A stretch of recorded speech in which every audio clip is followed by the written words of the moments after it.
Writing fiction isn't easy. There's lots of bad advice out there, and it can be hard to know right from wrong. As someone who's written over 40 books and counting at the time of this video, 30 plus of them being novels, I know what works and what doesn't. In this video, I'm sharing 11 easy fiction writing tips that will instantly improve your writing craft.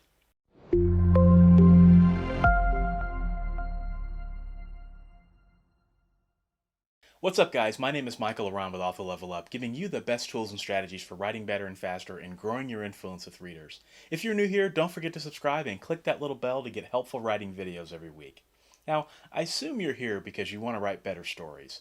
You've probably seen all the garden variety writing advice out there, and you want to know the actual secrets to writing better fiction, right? I use the tips in this video every single day, and if you use them, you'll improve your craft overnight and keep your readers reading. Tip number one is to forget everything you know. Here's the secret. There are no rules. Many of you can't accept that, though. Instead, you look for rules, structures, and formulas to follow when none exist. So-called rules like your character has to be likable, or use X method for better characterization, or don't use semicolons, are really just half-true suggestions. Instead, recognize that every tip you learn is simply a tool to help you write a story, either now or in the future. Change your story, change your tools. You wouldn't build a deck with the same tools you'd use to build a retaining wall, right? So why are you using the same story structure for every book you write? Instead of forcing your story into commonly accepted rules and methods because others are telling you to, focus on using tools that will be of best service to your story at any particular moment. Do what's best for the story, even if it means breaking common conventions. When you do that, you're putting your readers first, and readers love that. They love it so much that they're willing to forgive a lot of things as long as the story keeps them enthralled. There are no rules. There's no rules, guys. I'm telling you. What matters is how you execute. If you don't believe this, you're playing checkers when everyone else around you is playing chess. Tip number two is to approach fiction writing like magic. Magicians have an uncanny way of focusing your eye. They know how to hold your attention, direct it, misdirect it, and do things in plain sight in front of you without you realizing it. You see exactly what they want you to see. Only after the trick is done do you wonder, how the heck did they do that? And when you're writing, you want to draw attention to things that you want your readers to see, and all else is noise. Your goal as a writer is to create attention, keep it, and in some cases misdirect it. That's what keeps readers turning the page. Now, let's talk about how to actually keep a reader's attention. Tip number three is to write using the five senses. I guarantee you've heard this before, but my take on it's a little different. Here's what this actually means. You, the writer, write your story from inside the character's skull. Everything they see, hear, touch, smell, and taste is filtered through their senses. Not yours, but theirs. It doesn't mean to sprinkle in sensory details here and there. It means that everything you write is colored through the character's perspective. You're putting the reader inside the character's head. And if you funnel in things like opinions about other people, opinions about the setting, and interior thoughts in the character's voice, you will instantly keep your reader's attention, whether your character is likable or not. Now that's surface level. If you want to take this deeper and use techniques that the pros use, like Michael Crichton, John Grisham, Danielle Steele, Nora Roberts, etc., what you do is you take multiple senses and you use them together. Here's a simple example. The rain fell in ragged sheets against the corrugated roof. You have the visual of rain and the sound of rain against a metal roof. You have touch here because ragged is a texture. If the rain is ragged, that's a unique texture. While you can't touch it, you can certainly feel it. If your character is stuck in a building and the rain is ominous and they feel isolated, well, the rain falling in ragged sheets against a corrugated roof hints at how the character might be feeling about their current situation, doesn't it? The mega bestsellers do this over and over and over again, book after book, and very few people see it. That's how smooth they are. Tip number four is related, and that's word choice equals mood and characterization. We all know the adage, words mean things. Well, they do, especially when you use them in context with your character. Think about your setting as a color. Smart word choice here and there deepens or lightens the color. Pair your word choice with moods and feelings, and you'll keep the reader inside the character's head. In the example above, the word ragged is a good word choice because it characterizes the setting by evoking a mood. Just keep it tied to your character and keep it simple.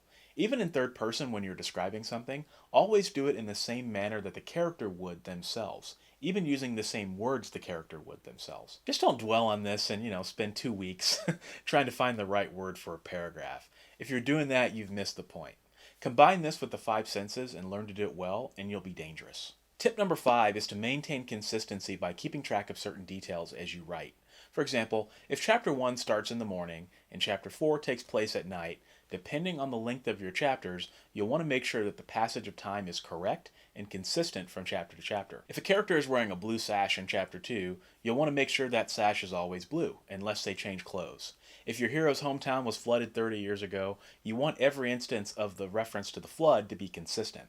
The way you do this is to keep a log with the character and setting details and simply check it once you're done writing each chapter.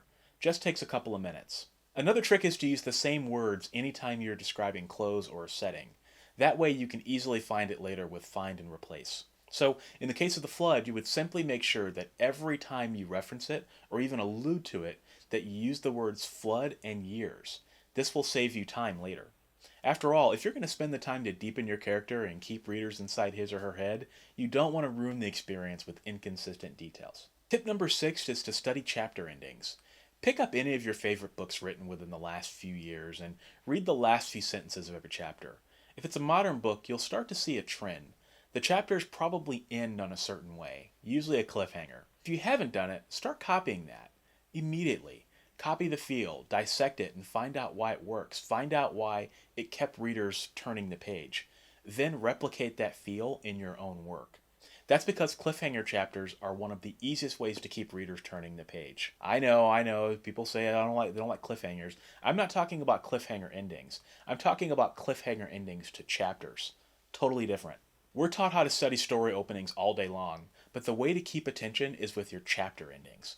If you want great examples of this, pick up any of the mega bestsellers and study their books. Tip number 7 is to give readers cookies. Not literally, but figuratively.